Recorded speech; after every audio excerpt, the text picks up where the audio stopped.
Good morning, everybody. We will be getting started here shortly. If you have not yet, if you can take a moment and share an answer in the chat for the question, what factor do you think has the largest impact on student success? And we will be with you shortly. Thank you.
Good morning, everybody. Welcome to the Communities and Schools of Jacksonville Cup of Impact session. We're so excited that you are here joining us today to talk about the true impact of communities and schools, both nationally and here in Jacksonville. So we threw out the question about what factor do you think has the largest impact on student success? And I saw a lot of caring adults and overall support and support systems. I saw, let's see, a sense of belonging, supportive caregivers, self-esteem. All of these are 100% the correct answer. So, and a lot of them connect to exactly what Communities and Schools does. So we'll get started. My name is Erin Mangan. I am the Chief Strategy and Development Officer here with Communities and Schools of Jacksonville, and I've been with the agency now for almost 15 years. And this gentleman is Leon Baxton, CEO, and I've been with the agency close to 35 years. And we're just so thrilled to have you here with us today. So to kind of get started, we have a little bit of housekeeping that we will cover real quick. So this webinar is being recorded. So we are happy to share this out after the webinar for those who are attending, as well as anybody who might not have been able to make it with us this morning. A lot of you sent questions previously when you registered for the webinar, and we're going to address those at some point in the presentation or even at the end. But if some other questions come up, please feel free to throw those into the chat. And we're going to do our best to get those. Our goal is to keep this in 30 minutes, but if we need to follow up with anybody afterwards, we're glad to do that. So let's jump in. I hope everybody has their morning coffee, or tea or whatever your beverage is. So let's get started. So our agenda today, we're going to do just a real quick reintroduction of Communities and Schools of Jacksonville. Some of you have probably been engaged with us in some way or the other, but we just want to give you a quick, brief, full overview of who we are and also talk about our national office. And then we're going to jump into a study that was recently released last year. We're going to talk about the key question, the study methods that took place, and the 5 key findings. And then we're going to kind of build that bridge and connect it to what's going on here in Jacksonville. And I'm going to let our wonderful CEO talk about what we're doing here in Duval County Public Schools. So we're going to jump in with that reintroduction to Communities and Schools. So our mission is to surround students with a community of support, empowering them to stay in school and achieve in life. And so last year we served about 6,000 students in 38 schools, but when we started in 1990, we were serving 1 school and 50 students. So you can see over the past 36 years, we've really grown to reaching as many kids as we can in Duval County. What's special about CIS is that we're embedded directly into the schools. So our staff is there full time and they are accessible to our students and our families who need the supportive needs. We provide integrated student support services through our case management model, as well as our literacy program, our after-school program, and our workforce readiness initiatives. So we have expanded from middle school to now serving K through 12th graders and 1 year even beyond graduation. And the reason this is important is because it shows that students' chances of graduating begin long before they enter high school. So that early intervention really makes a big difference. But if you've been involved with here in Jacksonville, you maybe don't know, or maybe you do, that we're actually part of a national network that started in 1977. So Communities in Schools is the largest provider of integrated student support services in the United States, serving nearly 2 million students every year. This takes place in over 3,000 schools, and we're actually about 3 times the size of Head Start. What also sets Communities in Schools apart from a lot of other youth serving agencies is that we're funded primarily by private philanthropy and local partnership dollars, and not very much in the federal dollars. So as you can see on this map, we are widespread throughout the country across 30 states, including the District of Columbia. So what we're going to talk about first is the study. So the Economic Ability Study, which is titled When Resources Meet Relationships, the Returns to Personalized Supports for Low-Income Students. So our national office released the study last fall. And what took place was that Benjamin Goldman, assistant professor of economics at Cornell, and Jamie Grace, a postdoctoral fellow at Harvard, evaluated data on more than 16 million Texas students spanning over 2 decades. And they examined data from the Census Bureau and IRS, as well as state records on academic outcomes. And what they wanted to know was, does CIS's impact on short-term outcomes improve students' long-term outcomes? That makes sense. So we're so excited to be able to have some actual data that we can share. So prior research that CIS has done has shown impact on attendance and graduation rates, 2 areas that we talk about a lot. But can the integrated student support services model provided by CIS make an impact beyond high school graduation as these students become adults? That is really what we want to know. So is your investment into our kids and our programs having that long-term run? So the study was done by using federal tax records and Texas K through 12 education data, where almost half of CIS schools operate. Research evaluated how the program affects both short-term and long-term outcomes. They focus on middle school, so we'll talk a lot about those 3 years in middle school. And these programs that adopted CIS between 1998 and 2016, and allowing for an analysis of its staggered rollout. So we find that providing personalized coordinated supports in high poverty schools can improve outcomes for struggling students, both in the classroom and over the long run. So that's how the study was done. That was what they were looking to discover. And what came out of it is they came with 5 key findings in their evaluation. So we're going to go through those a little bit briefly. So just a reminder that this study was focused in Texas, where there is a big Communities in School presence. But after we talk about what they found, we'll touch base a little bit about what goes on here in Jacksonville and in Duval County. So key finding 1 was that CIS improves test scores for high-risk students. So very important, something really that you can understand. So what they found was that test scores increased for high-risk students, but there was really no effect found for low-risk students because they didn't have that need for additional support. So to kind of talk about what high-risk students mean, we identify high-risk students as those most likely to receive CIS services during their 3 years in middle school. That was how they used it for this research study. And when we talk about high-risk students, what we talk about a lot is early warning indicators, and we look at test scores, we look at poor attendance, and we look at disciplinary incidents. So as we like to call them, the ABCs: attendance, behavior, and course performance. So anytime we talk about high risk, those are usually our identifiers for if a student is going to be on our caseload or receiving those type of support services. So key finding 1 is there is a connection to CIS services and that academic support, and that goes into their test scores. So key finding 2, 3 years in CIS middle school results in increase of high school graduation by 5.2%. CIS raises college attendance by 9.1%.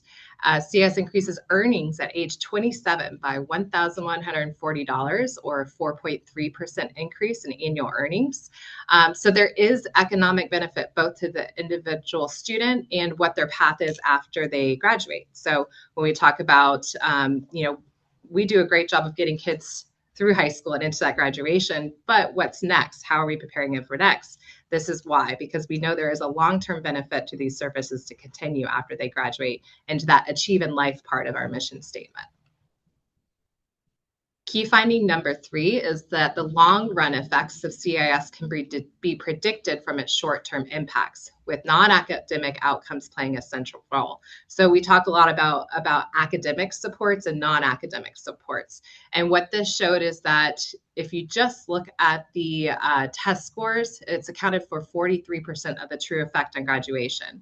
But if you look at test scores, attendance, and discipline, we're able to capture nearly 80% of the true impact of graduation.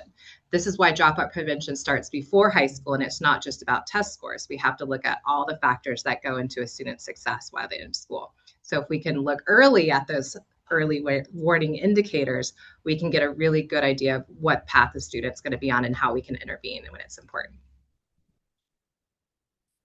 Key finding number 4, this is one of my favorites, is CIS coordinators efficiently align services to student needs, generating comparable long-run gains across different types of needs. So this looks at academic supports versus those non-academic supports.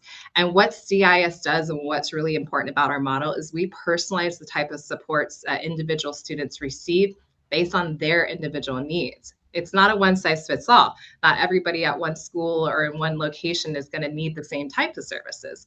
So it's really important that we're building those relationships with the individual student to find out what their needs are and then providing them with the resources or supports that they need to overcome those.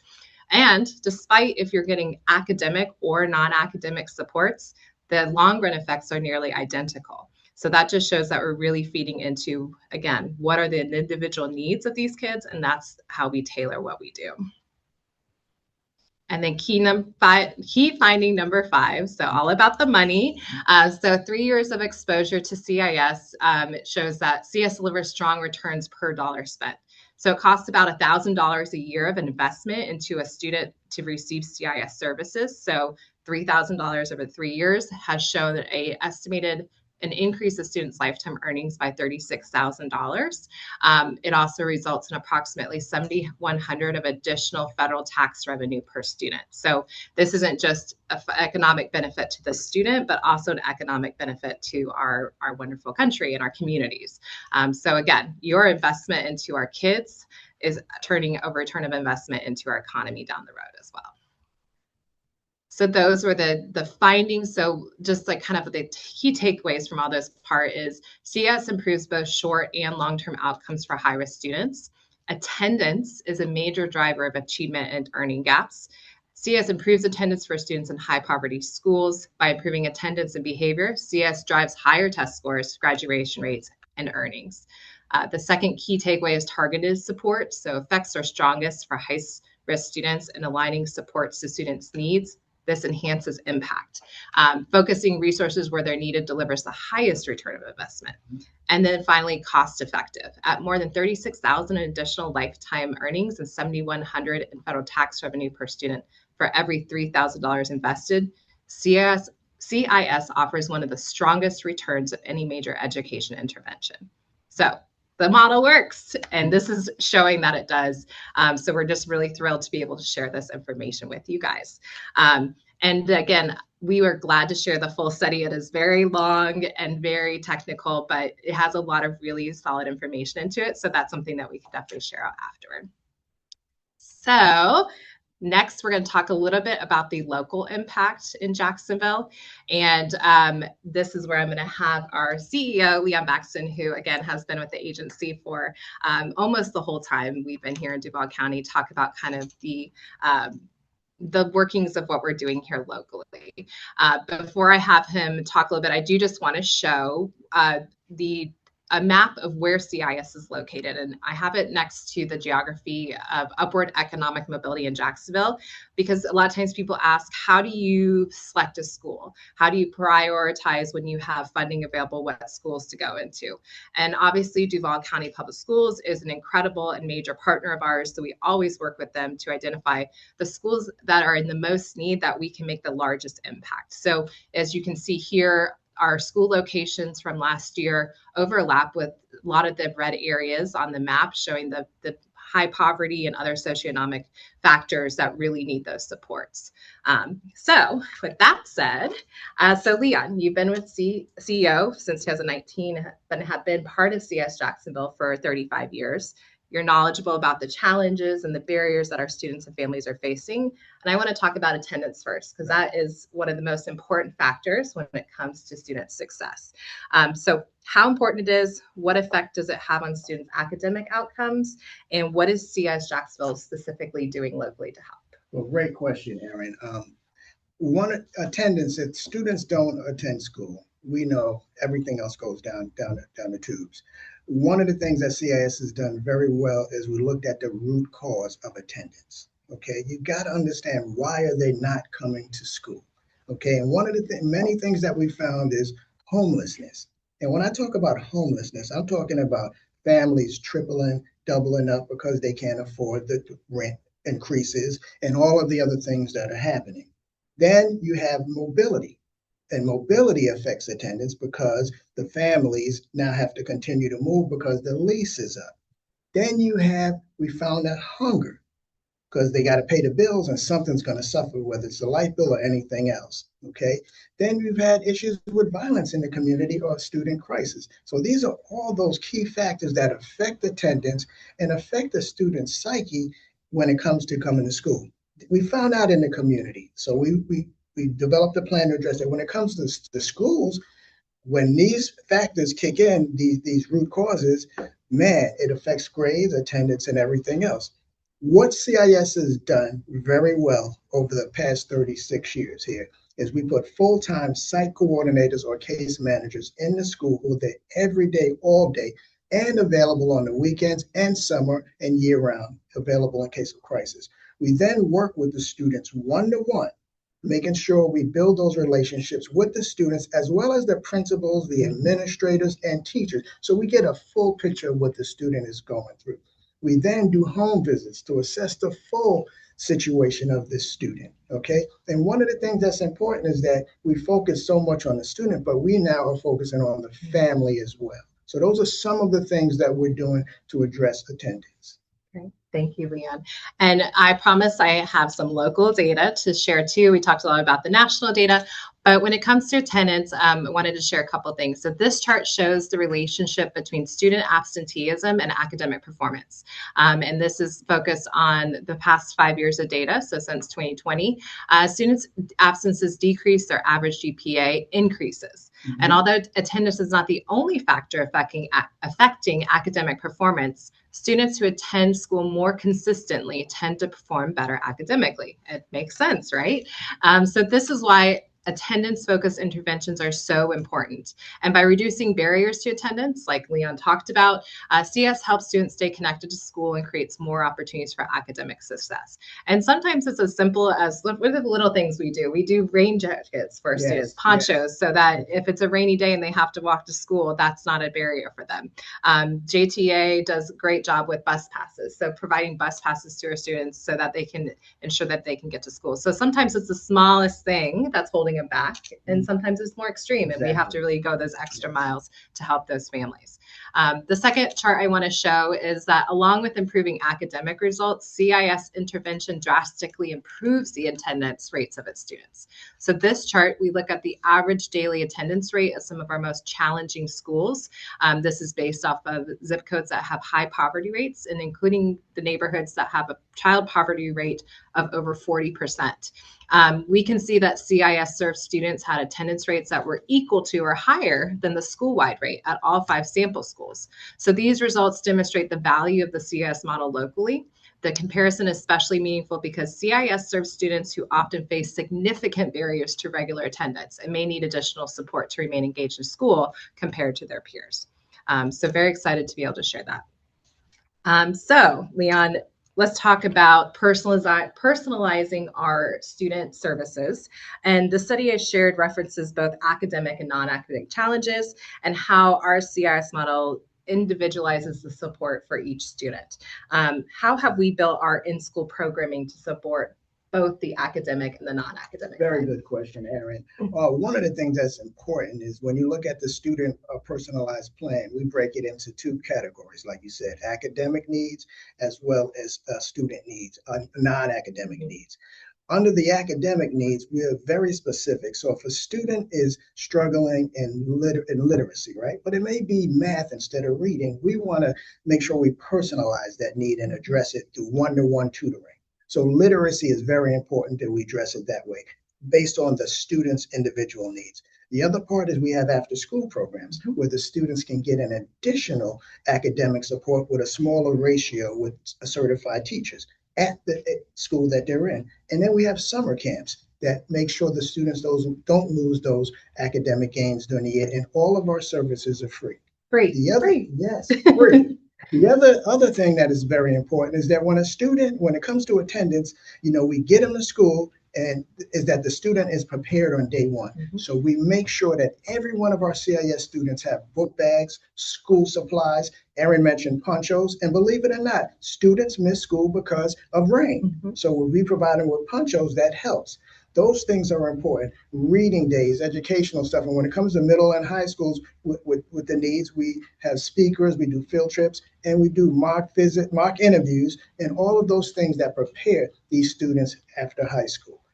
Now, when it comes to the non-academic needs, this is where you saw Erin's slide with the partners, which is very important. And then Jacksonville has been doing many studies and looking at gaps in this city. And many of the gaps are housing, it's food, okay, it's mental health and all of those things. And so it is our role to work closely with Feeding Northeast Florida. That's one of our major ones, Jewish Family, and that addresses the food issue. If students are not eating and don't have the proper, or families don't have the adequate food, they're not going to be focused in the classroom. So Feeding Northeast Florida is a major partner, sending 2,000 meals home every Friday to our students and families. They also set up hubs in our school with refrigerators where families can come to get food, and they do all kind of other stuff in the community. When it comes to the housing portion, that's where the city of Jax comes in. Okay, they have dollars that can help a family with rent. Okay, it may be light bills, and lately the weather has been up in the 90s, so light bills have increased, and a family on a fixed budget is struggling. And like I mentioned, with the rent and everything else, so the city steps in that area. And I think that shows too that communities and schools, we are almost like the hub in the middle of the school. We are building the relationship with the students and the families. We're learning what their needs are. And then we can't do this alone. So it's really those partnerships and referrals that really bring in those direct supports. And these are critical partnerships. The Giving Clothing Closet, very important. You would be surprised, Erin and everyone, how many kids don't have a winter coat. How many kids don't have uniforms, and uniforms are expensive. Giving Closet and other clothing needs. The Giving Clothing Project has been outstanding in supporting us in that area. And kids don't come to school if they don't have clothes or the right clothes. Or they get bullied or picked on, and they're embarrassed, So again, attendance. United Way, full service schools, when it comes to mental health, all of those factors that I talked about in the beginning, which were the root causes, these students are experiencing so much. So having access to United Way's full service schools to get those students and families the need to address mental health is very important. And our businesses who make donations and others. So these are the two things that make a student successful, and CIS is very proud of it, and they're very personalized, as you mentioned. And so I think that goes to say too, you talk a lot about, we've done a great job of getting our kids through school to graduation. We're helping them overcome those various resources. I want you just to talk a little bit briefly about what steps are we taking for those long-term runs? Like, how are we making that long-term impact? What are we doing after the student graduates? Very good question. One of the things that's important that CIS noticed over the last few years, we've done a good job of feeding them. We've clothed them. We've met all the needs, the basic needs. We got them through graduation, right? But those students are on a campus where they have that support. When they graduate, it's another transition. They're more independent. And we found that we have to be there for them during that transition. which is important, whether they are in college, whether they're in the military, whatever they're doing, we want to make sure that that continued support is there, that personalized support is there, addressing the academics and the basic needs. Because the parents are saying now, you graduated high school, Aaron, you're on your own, you know. The student will not take attendance as seriously because there's nobody checking on them going to their college courses or showing up to work on time. You understand? So we're there to be that comfort, that support past high school, which we felt is very important. So I call it a second transition, because you transition from elementary to middle, from middle to high, and then after high school, you transition into the real world, into the workforce. Wonderful. Oops. So before we go into Q&A, we just have a couple final thoughts that we want to say. So I'll let Leon just give his speech. I just want to say to everyone that's here and to the Jacksonville community, your investment matters. And we thank you so much for your support and allowing us to do the work that we do. CIS cannot do these things alone. This is about partnership. And our goal is to be that catalyst to work with those partners and linking those families to services. But the key with CIS is that caring adult who establishes that one-to-one relationship with the student, and as I mentioned, with the family, to address those needs, and then linking them to the appropriate services, as I mentioned and emphasized. So this is all about partnership, and we have an outstanding relationship with Duval County Public Schools, who's opened their doors to us, and many others that have supported communities and schools. The short and long-term effects are great. We're creating alumni now, Aaron, and doing all kind of other things. So again, I just want to say thank you, and we're excited about this study, and we still have our work cut out, but we're going to continue to do what we do. All right, so I'm going to open up the floor for Q&A. So if you have any additional questions that have come up during this presentation, please feel free to put them in the chat. I have a few that I'll address real quick that came from registration. So one of the questions was just talking about the range of ages of children and youth that we work with, and their average duration in our program, which is a really good question. And what are we doing to ensure long-term participation? So we are working with K through 12th grade and 1 year or beyond, as we've discussed. And we actually, so when it comes to our data, up until about 5 years ago, we were only getting clumps of data. So we weren't having individual student data. So now 5 years in, we're finally being able to show an individual student pathway with communities and schools, and we're going to continue that work. So I can't talk about beyond that 5 years, but within that 5 years, right now we're looking at an average of about 2 years of students being participating in CIS. And I do think that number is much bigger if you're able to go further back. But hopefully in another 5 years, I will have a really good answer to that question and can share more. But we are continuously tracking our students. We are able to have school locations that we set up intentionally in like a feeder pattern. So a lot of times we can capture students in elementary to middle to high school. So that is something really important for that continuation of services as well. So that's an intentional way that we select school. And then we are building relationships with the families too. So if a sibling joins a school, we can help those too. So that service continues beyond just the one student. Another question that came up is about leveraging young adults who take gap years after they graduate high school into the CIS talent pipeline. So Leon, talk about what we're doing with our AmeriCorps program and our recent high school grads and high school students. Well, we're very excited about it because CIS is an employer.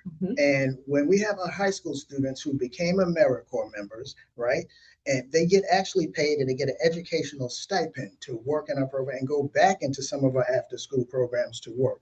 So that is really excited to be able to provide that opportunity for our high school students post high school who stay with CIS, and they all can get that educational stipend to pay for them going to college and continuing. So real excited about that portion. Perfect. And then talking about, we talked about community resources and how agencies have been. Let's talk about, we had a question about what's something that most people would not know, but our staff administrators have come to understand about the work that we do with our students.